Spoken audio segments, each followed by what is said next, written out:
헌법재판소 재판관 후보자 추천의 건 이래서 더불어민주당 대표의원 확찬대 이렇게 해서 그 날짜를 좀 확대해 보세요. 아래쪽 부분에.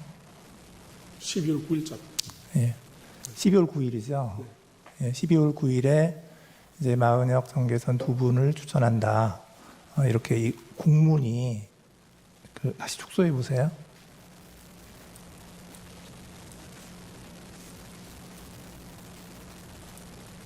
이렇게 해서 정식 공문으로 그 국회의장에게 제출이 됐잖아요. 이게 12월 9일입니다. 그 다음 거. 이건 이제 국민의힘 건데 맨 위에 보면 대외 공문이라고 되어 있죠. 그러니까 국민의힘에서 외부로 보내는 공문을 보낸 겁니다. 여기 보낸 거에 역시 그 날짜 확인 한번 해보세요. 국민의힘 대표위원의 직인이 찍혀 있고 역시 12월 9일입니다. 이제 그러면 저거를 보면 그 적어도 지금 그 이제 국민의힘과 민주당 사이에 국민의힘이 1명하고 민주당이 2명 하는 것으로 합의가 되어서 공문까지 지금 국회에 발송을 한 것으로 보여지거든요. 그런데 지금 피청구인 쪽에서는 저거 말고 추가적인 내용의 합의가 더 있다. 네, 그렇습니다. 라고 얘기를 하는데 그 부분에 관해서는 어떤 뭐 문서가 있는지 만약에 그렇다면 저 공문을 왜 보냈는지 그거를 좀 말씀을 해주시고요. 그 다음에 저기 보면 지금 국힘에서는 1분 추천했고 민주당에서는 2분을 추천했는데 이게 지금 답변서에 지금 피청구인 쪽에서 뭐라고 쓰셨냐면 여야 간 합의가 있었던 정계선 조한창 재판관 후보자는 재판관으로 즉시 임명하였고 나머지 1분 마은혁 재판관 후보자는 여야 합의가 확인되는 대로 임명하겠다 라고 피청구인 쪽에서 밝혔다 이렇게 답변서에 쓰셨는데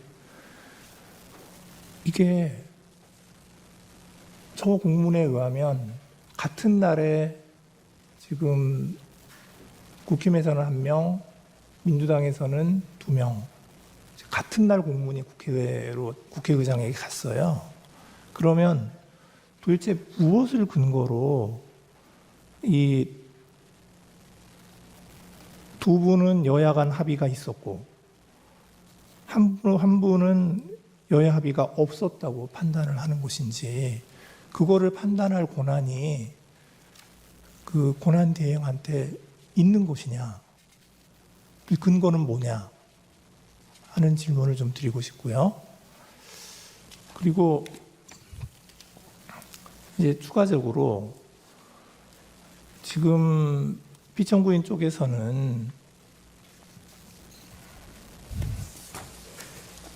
이제 대통령의 이제 재판관 임명권에 관해서 이게 무조건 형식적인 것은 아니다라고 하면서 답변서에서 이런 얘기를 했어요.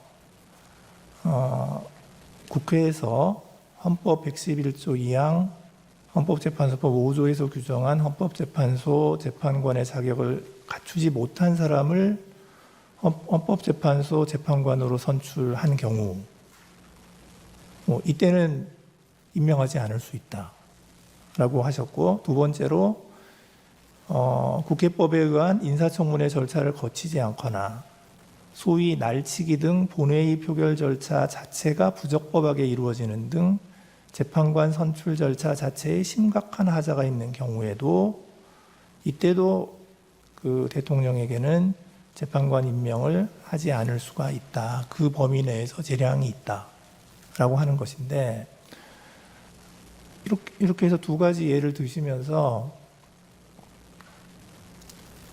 여야 간에 합의가 없는 경우는 예로 안 드셨어요.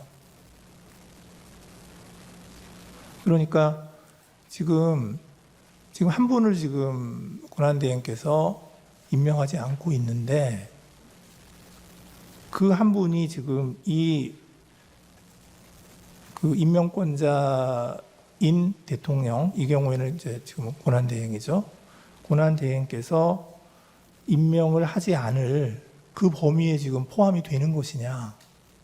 그러니까 지금 답변서에서 주장하시고 있는 이 사유에 지금 그러니까 뭐 재판관 자격이 없는 사람이거나 아니면 국회에서 인사청문회를 안 했거나 또는 날치기를 했거나 이거에 해당된다고 보는 것인지.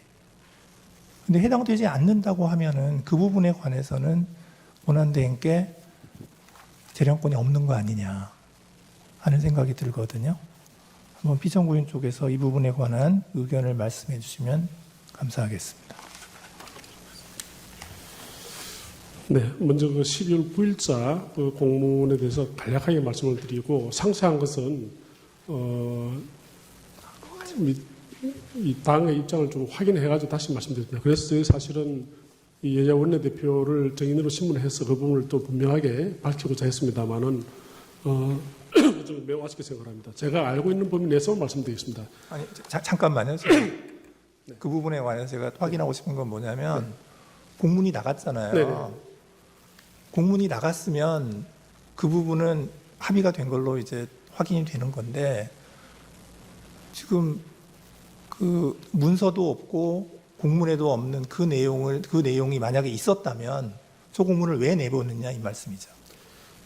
지금 구체적으로는 지금 이 재판에서 문제가 된 거는 마은혁 후보자에 대해서 권한대행께서 임명을 안 한 것인데 마은혁 후보자가 지금 답변서에 쓴 그런 케이스에 해당이 되느냐에 관한 의견을 묻는 겁니다. 그 부분은 적어도 헌법재판소법이나 어떤 그 재판관의 자격 요건을 결한 부분은 전혀 아니고, 그 다음에 그분의 어떤 도덕성을 뭐 이렇게 대통령이나 대통령 관련돼서 검증할 수 있다고 생각하지 않습니다. 그리고 그 정도 하죠. 하나만 더. 하나만 더. 그만합시다. 청구의 마무리 변론하십시오. 계속 겉돌고 있기 때문에 변론으로 해결되는 문제는 아닌 것 같아요. 최상목 대통령 권한대행이 마은혁 헌법재판소 재판관 후보자를 임명하지 않은 것이 위헌인지 여부에 대해 헌법재판소가 조만간 결론을 내기로 했습니다. 헌법재판소는 설 연휴 직후인 다음 달 3일 법무법인 도담의 김정환 변호사가 제기한 헌법소원에 대한 심판을 선고하겠다고 밝혔습니다. 최 대행이 국회가 선출한 헌법재판관 후보자 3명을 인정하지 않은 게 법률적으로 부작위에 해당돼 위헌인지 여부를 가리겠다는 겁니다. 헌법과 헌법재판소법에 따라 재판관 9명 가운데 3명은 국회가 선출하도록 돼 있고, 이에 따라 국회는 지난해 말 정계선, 마은혁, 조환창 후보자를 선출했지만 최 대행은 이 가운데 마은혁 후보자를 임명하지 않았습니다. 마 후보자에 대해서는 여야 합의가 인정되지 않았다는 이유였습니다. 그러자 김정환 변호사는 최 대행의 임명권이 행사되지 않아 자신이 청구한 다른 헌법소원 사건에서 공정한 재판을 받을 권리가 침해됐다며 헌법소원을 냈습니다. 우원식 국회의장 역시 이 사건에 대해 권한쟁의 심판을 제기한 상태인데 함께 선고가 내려질지도 주목됩니다. 우원식 국회의장이 여야가 합의해 오면 즉시 마은혁 헌법재판관 후보자를 임명하겠다고 한 최상목 권한대행을 향해 여야 합의 공문을 공개했습니다. 국회의장실은 오늘 보도자료를 내고 국회 사무처와 국민의힘, 더불어민주당 사이에 오간 공문을 그대로 공개했습니다.